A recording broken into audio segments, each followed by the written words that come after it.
Alright guys, today we got a 2018 Ram 1500 with the 3.6 motor in it. Pretty common failure on these is the oil filter housing.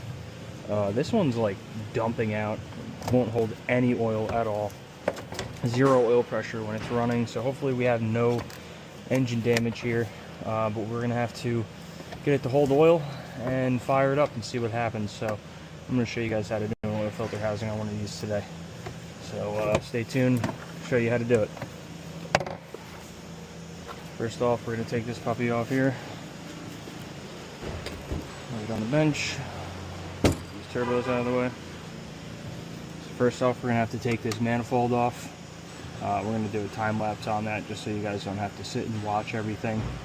If there are specific questions that you have, let me know. And we can, I can break down into it on another video. But for right now, we're just going to do a time lapse on how to get down to that guy right there. If there's any specifics on, what to do properly or some steps that make, I can make it easier for you guys, I will stop and let you know. But realistically, just watch what I'm doing in this video, and you should have a good idea on how to take care of this pretty quickly.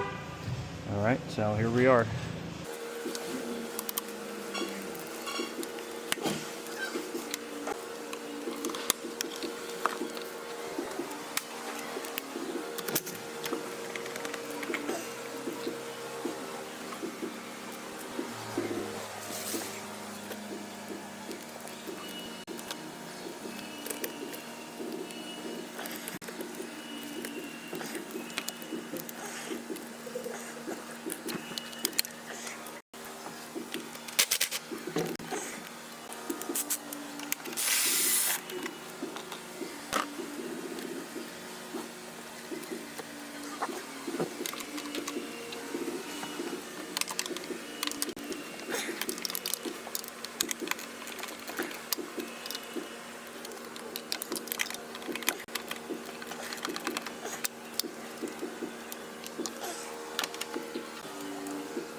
Looks like somebody broke that one already.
Absolutely.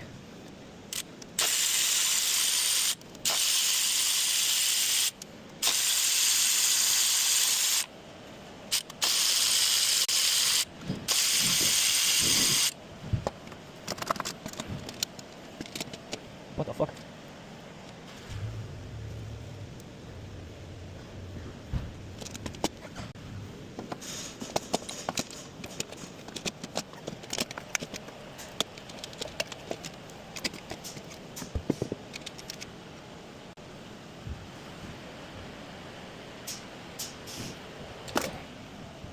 So we use the Dorman OE Fix oil filter housing. It comes in a box as an assembly like this, with all the seals that you need for the intake, and the seals for the filter housing, which you actually have to assemble partially. But they also give you this sticker to make sure that somebody puts the right oil filter housing on, or oil filter in it. So we will put that right there, just so they know. And then we're going to put this puppy together, and I'll show you the steps right now.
Alright guys, so we got everything cleaned up in here. We got, get inside this engine bay real quick, make sure we don't break anything. So we got everything cleaned up in here. We wiped off all of these contact points for the sealing points for these guys. We lubricated this O-ring with a little bit of silicone, this as well, so that everything goes back together really nice. So first we're gonna start putting everything back together. This is really the worst part right now, is putting this hose back on.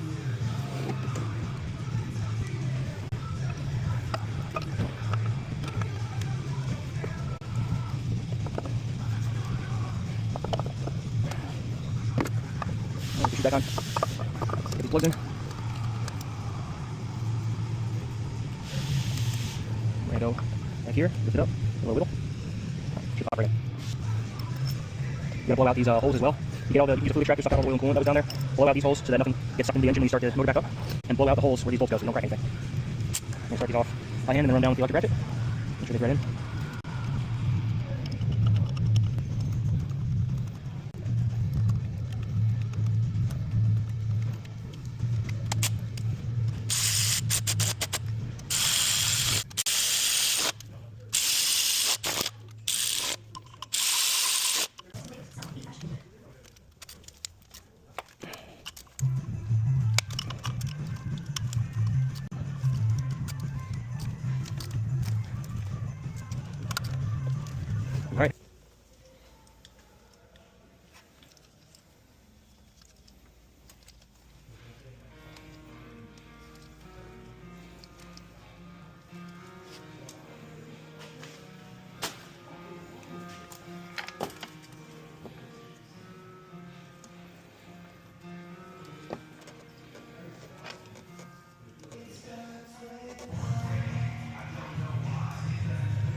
See the coolant there, guys?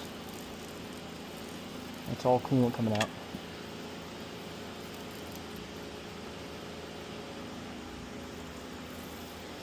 This thing had almost no oil in it.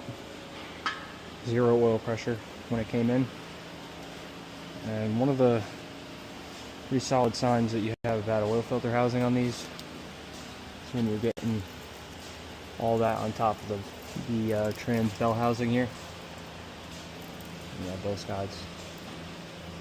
This thing was probably leaking for a while, and it just blew out. So make sure you drain out everything after you're done. Alright guys, so because of the coolant and oil mixing in both the oil system and the coolant system, what we're going to do on this truck is we're actually going to do an oil flush. So we're going to put this flush solution in to clean up the motor. It's going to pick up any of that extra coolant that was mixed in there and all the dirty oil that was in there, any debris that we may have gotten into the system while we were doing that oil service, or doing that oil filter housing. So we'll pick all that up, and we're also going to flush out the cooling system. So we're going to get out any of the oil that was in this system. We're going to put our cleaner in,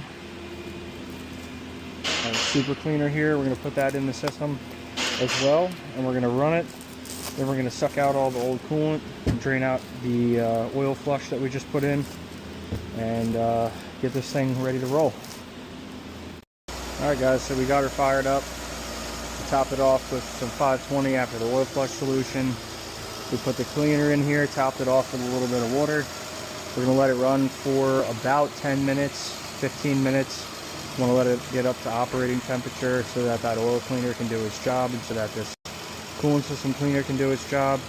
The car does have to get up to operating temp before the coolant system cleaner will get all the way through the system, heater core, all that stuff that we wanted to clean out everything as well as possible.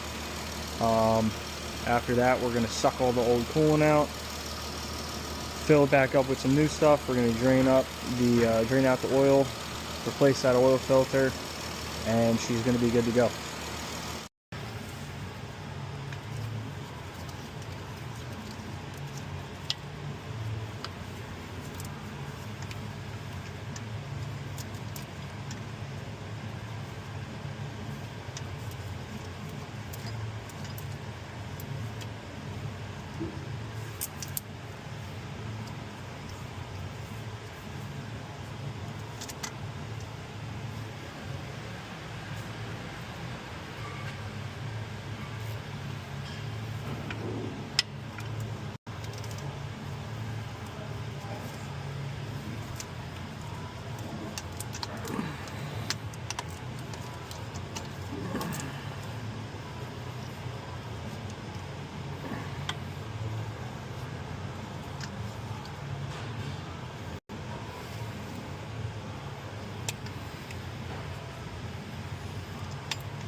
Alright guys, so we did the oil flush, car's running.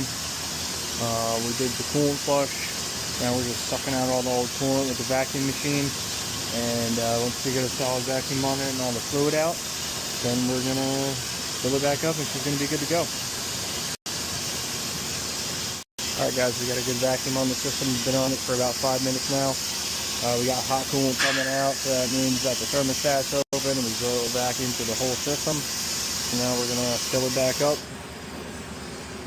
So we put this on home here, and we get it on the new tank to where it's going to just suck all the coolant back into the car from the vacuum we just created on the system. See how these hoses are like this? They're going to start coming out as the coolant fills up.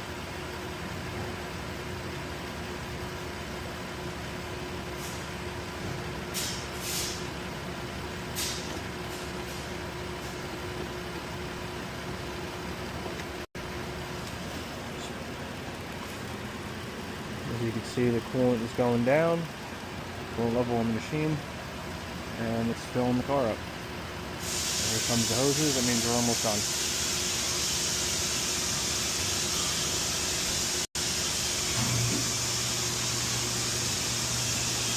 we go. These are filling up with coolant. They're starting to expand again. Should have just enough coolant in there. With about 2 gallons.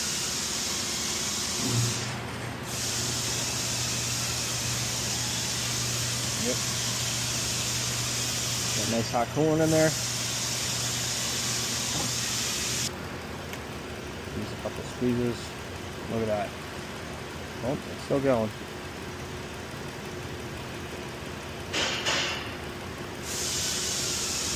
Alright, it's about done there. Then we're just going to put it on fill. And top this puppy off.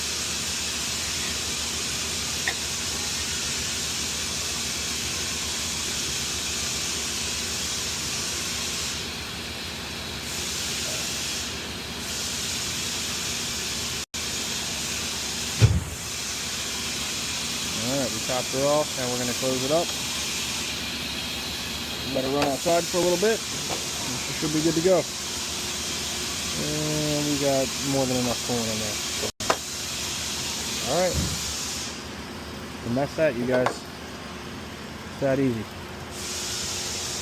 On this outside, I'm going to show you one more thing I like to do on these cars after they have the oil filter housing leak on them.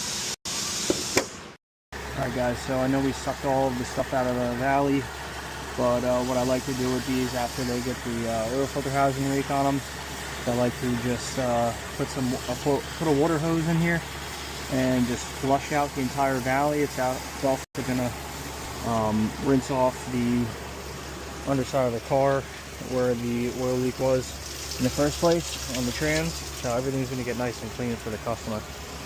And it'll also keep something from car from coming back for what a customer thinks is still an oil leak when it's not, when it's just the old oil running out of the car. So just make sure you rinse it out. Like to put it on both sides. Just make sure the valley gets nice and full and rinse off. Try to keep the water off the belt.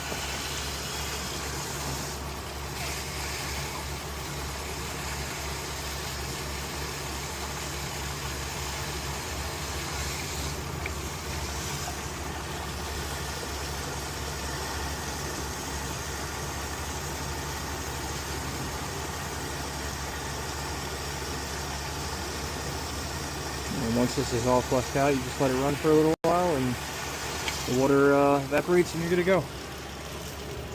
That's that.